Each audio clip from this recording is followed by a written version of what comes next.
Well, Coach, 3-0 on the season, a 1-0 victory here. You played with a player advantage for a majority of the match, 17 shots on goal, and you get the winner, what turned out to be the winner from Ashton Green early.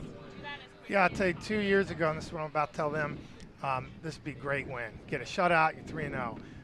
Where we are now, though, where we came through the spring and preseason, things like that, last 2 weeks, that's not what we want. We left too many goals on the field, and for a team that's pretty intelligent, time and score, meaning we're up a goal with 5 minutes to go and we're turning the ball over in situations where we know better. So the positive is, obviously, you get a clean sheet, you get a win, and a real positive if they recognize that and can limit just giving the ball back to a team as often as we did it tonight. Because at times it was great when we moved the ball quickly and the ball combined.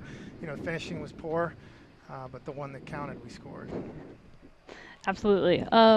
Woody, we saw a lot of movement today from your team, especially at different positions on the field. I think Mariah Whitaker played 5 to 6 different positions. Is that just a feel for the game that you're seeing as it's going on, or is that just Mariah's a special player and get her in places where you can take advantage? It's both. That's a great question. It's both. We moved her to center back 2 years ago for one game. She'd never played there before, and we had 1 day to train her in it, and we beat Temple in overtime with her there.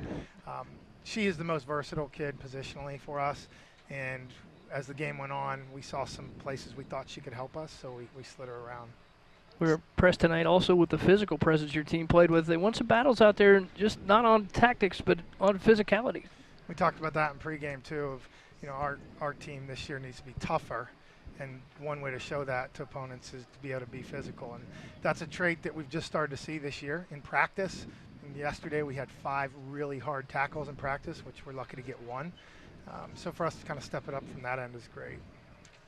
There we go. We got some stats here. Take a look at mid interview. Katie Marksbury with 5 saves for you. Yeah, Katie, you know what you're going to get with her. She's a junior now, and I think everyone has a lot of confidence in her. You're able to pressure Simone Busby as well. 8 saves for her tonight. She came in with a .67 goals against, and you put a lot of pressure on her early and did get just a crack enough to get the victory tonight. Yeah, she made a great save on that penalty. Last year she was really good when we played them, so we talked to her about her in the scout. Now, again, you could rewind some of those clips where we just dribble a shot at her and don't really make her work for it, but she's a tremendous asset for that Evansville team. Talk about where you're going to go forward here with this squad.